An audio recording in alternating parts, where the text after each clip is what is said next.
Suasana pertemuan di antara Presiden Prabowo dengan Presiden kelima Republik Indonesia, Ibu Megawati Soekarno Putri, berlangsung sangat akrab, penuh kekeluargaan dan saling banyak bercanda. Di antara keduanya juga ada berbisik, yang saya terus terang belum tahu apa yang dibisikkan. Yang dibisikkan, kemudian ada tindak lanjutnya begitu Pak Muzani? Pertemuan kembali mungkin? Sepertinya begitu, tapi saya belum tahu ya. Kalau Mas Gibran tadi ngobrol nggak Mega? Iya, bercanda-canda juga, bercanda. Saudara, setelah sekian lama menanti, Prabowo Subianto dan Megawati Soekarno Putri kembali bertemu di hadapan publik. Apa saja yang diperbincangkan keduanya di tengah acara yang juga dihadiri Wakil Presiden Gibran Rakabuming Raka? Kita akan bahas bersama politisi Partai Gerindra, sudah ada Bung Hendar Samarantoko, serta Jubir PDI Perjuangan sudah ada Bung Guntur Romli, dan juga Direktur Eksekutif Parameter Politik Indonesia, Mas Adi Prayitno. Selamat petang semuanya, terima kasih sudah menyediakan waktu di Kompas Petang. Selamat petang. Selamat petang. Selamat petang. Andri. Baik. Saya ke Bung Mas Guntur, Mas Adi. Ya, saya ke Bung Hendarsam terlebih dahulu. Bung Hendarsam, ini mau mengkonfirmasi aja nih, dalam peringatan Hari Lahir Pancasila ini Ibu Mega, Mas Wapres dan juga Presiden Prabowo hadir. Ini undangan dari Bu Mega selaku Ketua Dewan Pengarah Badan Pembinaan Ideologi Pancasila atau BPIP, atau sebaliknya memang pemerintah, dalam hal ini Presiden Prabowo yang mengundang? Iya, kedua hal tersebut tentunya kami anggap adalah dua hal yang patut kita klarifikasi kebenarannya.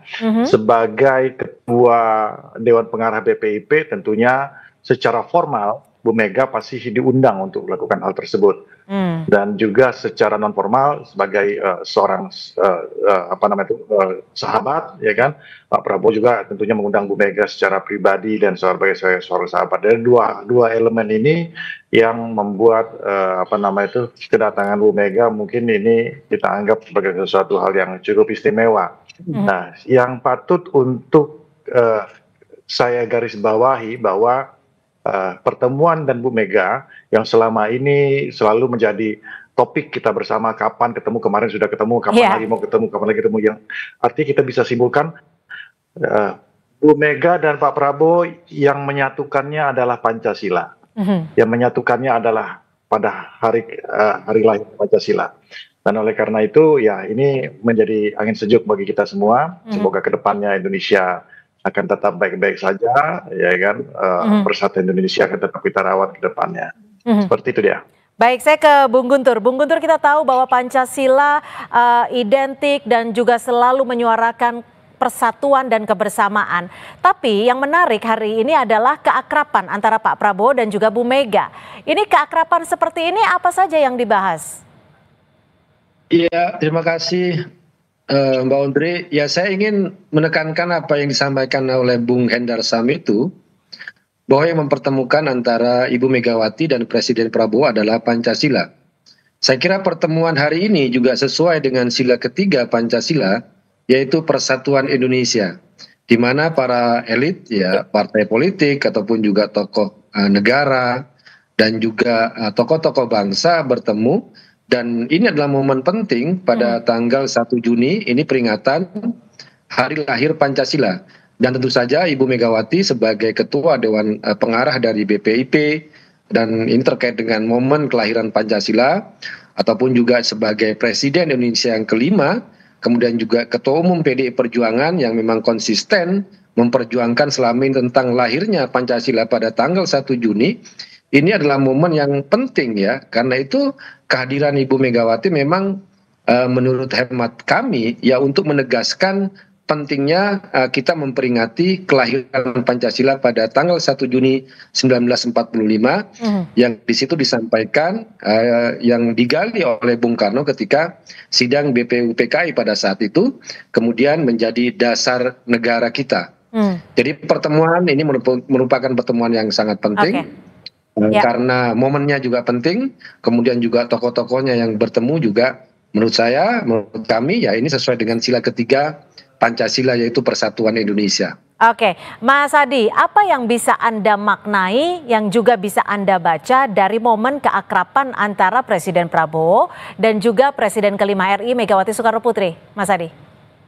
Ya, saya kira memang ini menjadi satu penegas bahwa sebenarnya hubungan politik dan hubungan personal antara Prabowo Subianto dengan Megawati itu baik-baik saja.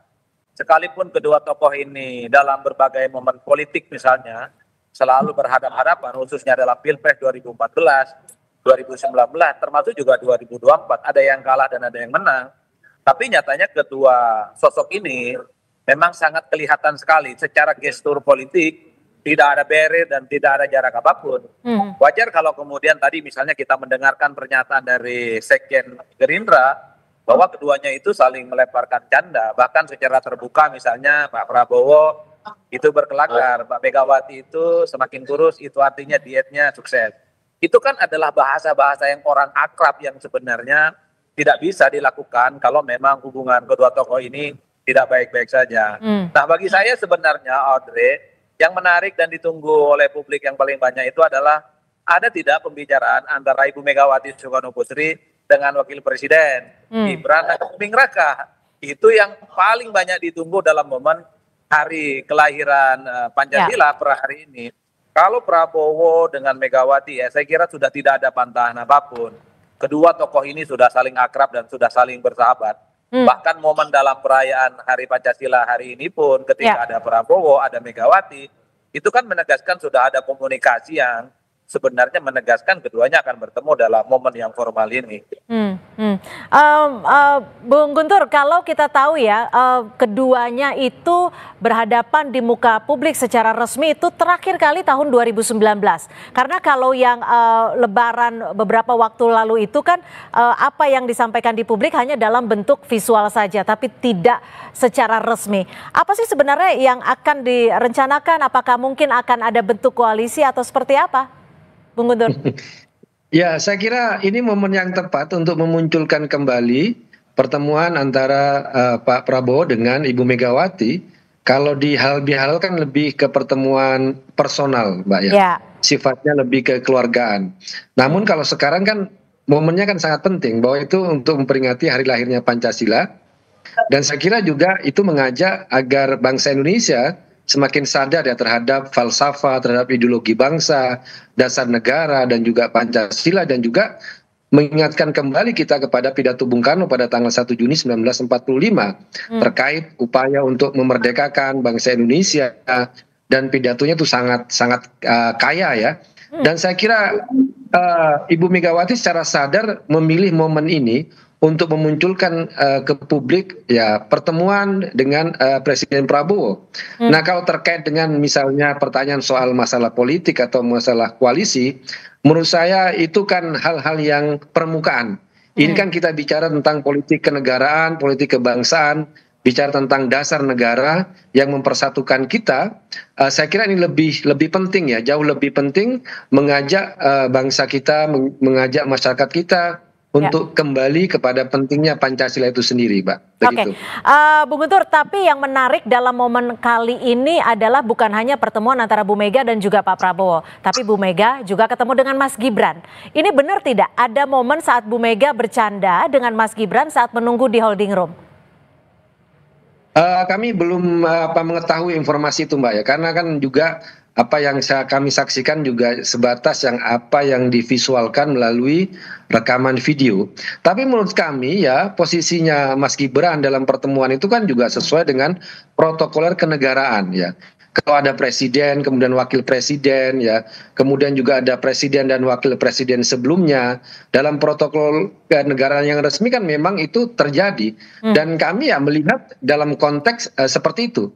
Karena yang juga bisa dilihat bahwa yang juga ditunggu oleh publik kan pertemuan antara Ibu Megawati dengan Presiden Prabowo yang selama ini juga banyak dinanti-nanti. Kapan dimunculkan? Tepat sekali ketika Mbak Undri bilang bahwa kalau hari raya itu hanya pertemuan tertutup keluargaan. Nah, sekarang secara terbuka ini momen yang baik, hari lahir Pancasila, maka disitulah kedua tokoh ini memunculkan kebersamaan di tengah momen yang sangat penting ini. Begitu, Mbak.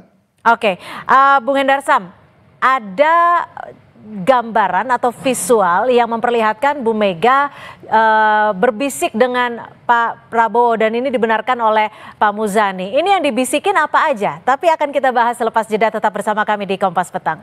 Presiden Prabowo, Bu Megawati Soekarno Putri, dan Wakil Presiden Gibran Raka Buming Raka bertemu dalam suatu acara untuk memperingati hari lahir Pancasila. Kita masih mencoba untuk membaca dan juga memaknai bersama dengan narasumber kami pada sore hari ini. Saya akan kembali langsung bersama Bung Hendarsam. Ini kalau peringatan hari ini dihadiri oleh Bu Mega selaku selaku Presiden kelima Republik Indonesia. Pak Jokowi diundang tidak? Ya, harusnya diundang. Secara protokoler pasti diundang ya, seluruh mantan presiden yang saat ini masih hidup pasti diundang. Tapi apakah kehadiran beliau itu sudah diwakilkan oleh Mas Gibran? Saya juga kurang begitu tahu persis. Tapi kan juga harus diketahui kan Pak SBY juga tidak hadir pada hari ini kalau saya tidak salah ya. Tapi beberapa menteri-menteri kabinet ya yang saat ini ikut pula hadir. Jadi itu bukan merupakan sesuatu isu sebenarnya, tapi ya setidaknya saya ulang kembali bahwa ada 3 tokoh, bahwa ada Pak Prabowo di situ, ada Bu Mega di situ, ada Mas Gibran di situ, bahwa mudah-mudahan Pak Prabowo bisa menjadi katalisator bagi para pihak dan teman-teman saudara-saudara kita, tokoh-tokoh bangsa yang saat ini mungkin ada beberapa hal isu-isu yang masih belum clear ya tentang masalah itu. Mudah-mudahan jadi Prabowo sebagai pemersatu dan katalisator dari para tokoh-tokoh bangsa ini ke depannya. Oke, begitu.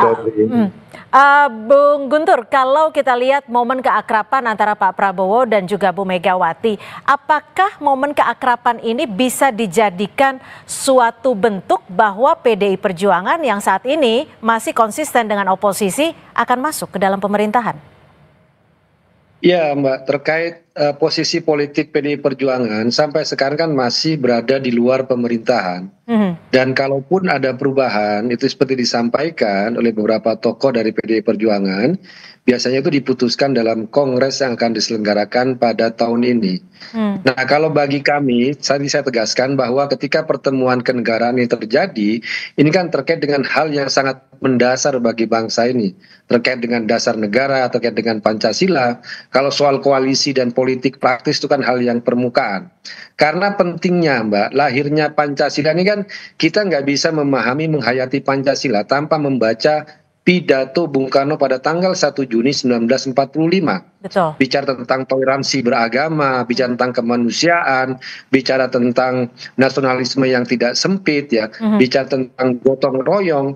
Jadi ini momen penting bahwa kita tidak hanya mau memahami Pancasila sebagai sila-sila yang sekarang sering dihafal dan dibaca, tapi mesti juga membaca pidato Bung Karno pada tanggal 1 Juni 1945. Bagaimana dari penggalian beliau, penghayatan beliau, pencarian beliau selama bertahun-tahun untuk mencari tentang dasar negara, tentang filosofi bangsa kita, itu juga secara gamblang, secara jelas disampaikan dalam pidato tersebut. Jadi momen ini kalau menurut kami Ibu Megawati itu ingin mengajak seluruh rakyat Indonesia untuk membaca kembali naskah pidato Bung Karno tanggal 1 Juni 1945. Itu pentingnya dari lahirnya Pancasila di situ, Mbak. Menurut saya itu.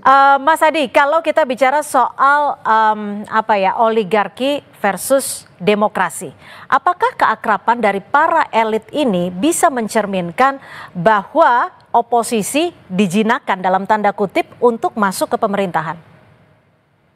Ya, bagi saya sebenarnya kalau mau jujur, sekalipun posisi PDIP hari ini di luar kekuasaan, sebenarnya secara prinsip dalam praktek politiknya, PDIP itu tidak pernah berseberangan dengan pemerintah. Bahkan dalam banyak hal, PDIP itu memberikan dukungan secara total kepada kebijakan-kebijakan politik di era pemerintahan Pak Prabowo Subianto. Bisa kita cek satu persatu, misalnya soal kenaikan PPN yang 12%, PDIP mendukung. Soal program makan bergizi gratis, PDIP mendukung. Soal revisi Undang-Undang TNI, PDIP juga mendukung. Jadi kalau mau jujur, PDIP ini luarnya saja merah, tapi dalam itu coklat, warna Partai Gerindra. Itulah yang saya sebutkan, koalisi itu tidak harus diformalkan, tapi yang paling prinsip adalah dalam praktiknya bagaimana keputusan-keputusan politik pemerintah itu kemudian didukung secara penuh oleh PDIP. Tapi bagi saya satu hal ya, sekalipun misalnya Pak Prabowo Subianto dengan Megawati memiliki hubungan yang cukup baik, tapi tentu kita berharap kawan-kawan PDIP itu tidak menutup mata kalau memang ada kebijakan-kebijakan yang tidak pro rakyat, itu menimbulkan polemik, merugikan masyarakat secara umum, ya memang harus berjuara secara lantang. Ini kan tentu untuk memberikan satu gambaran besar bahwa berpolitik itu suatu waktu memang boleh bersahabat, tapi kalau memang ada sesuatu yang pahit, tidak baik, katakan itu sekalipun pahit, katakan itu sekalipun keduanya saling berteman satu sama yang lain. Saya kira di situ posisi politiknya. Baik. Singkat saja untuk Bung Hendarsam, bicara soal bisik-bisik, ini yang dibisik-bisikan apa nih? Artinya banyak yang nggak boleh tahu atau gimana? Apa temanya? Aduh, ini saya kebagian yang non formal semua ini masalahnya. Jadi yang tahu kan tentunya Bu Mega dengan Pak Prabowo ya, dan kita belum bisa mengkonfirmasi apa yang beliau berdua perbincangkan tentang masalah itu. Cuman saya kembali memperkuat apa yang dikatakan oleh Mas Guntur Romli tadi, bahwa kehadiran Pancasila sebagai dasar dan ideologi negara ini tidak terlepas daripada peran daripada Bung Karno ya, selaku penggali dan penggagas daripada Pancasila itu sendiri. Dan oleh karena itu Pak Prabowo saya anggap Pak Prabowo, kenapa saya ada di Gerindra juga, saya anggap beliau adalah saat itu adalah Soekarno muda, maka saya masuk Gerindra karena itu.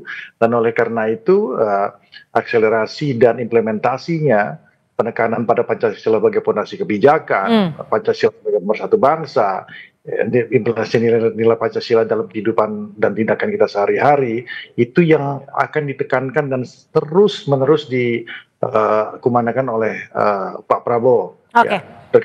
Jadi kembali lagi, ini kesamaan ideologi menyatukan antara Pak Prabowo dan Bu Mega di momen yang sangat sakral di hari kelahiran Pancasila pada tanggal 1 Juni 2025.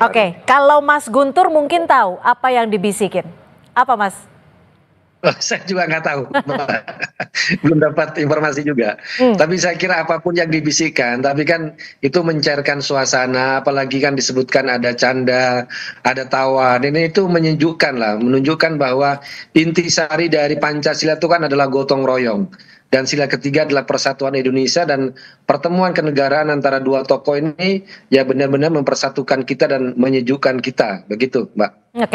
Mas Adi, singkat saja terakhir, momen personal, keakraban, pendekatan personal di antara Pak Prabowo dan juga Bu Mega, apa yang bisa dimaknai dan kira-kira pesan apa yang ingin disampaikan antar keduanya? Ya, saya ingin menjawab dua hal. Sepertinya bisik-bisik yang belum dijawab oleh Bang Hendarsam sama Bang Guntur, saya ingin menjawab. Kira-kira kapan ini dibikinin nasi goreng? Yang udah ditunggu-tunggu ya? Biasanya kode-kode politik yang selalu dikait-kaitkan soal bagaimana romantisme historis yang selalu terbentuk ya ketika Pak Prabowo dengan Megawati itu berjumpa. Konon setelah pertemuan ini kan ada rencana pertemuan-pertemuan selanjutnya. Ya bagi saya kodenya sederhana kok, bahwa Prabowo Subianto dengan Megawati ya sohib, kawan lama yang tidak bisa dibentur-benturkan satu sama yang lain. Meski PDIP berada di luar kekuasaan, bukan berarti harus berhadapan-hadapan dengan Prabowo. Karena dalam banyak hal PDIP sudah menyatakan ya secara terbuka untuk bekerja sama. Bagi saya politik kita seperti itu, adalah politik kerjasama dan politik konsolidasi dan politik gotong royong. Cuman satu hal yang ingin saya tegaskan, karena PDIP terlanjur masih berada di luar, kalau memang ada sesuatu yang tidak baik dengan negara kita terkait dengan kinerja menteri, kebijakan-kebijakan pemerintah yang tidak pro dengan rakyat, merugikan masyarakat, ya saya kira PDIP perlu bersuara. Itu penting sebagai teman, tapi teman yang juga selalu mengingatkan tanpa henti.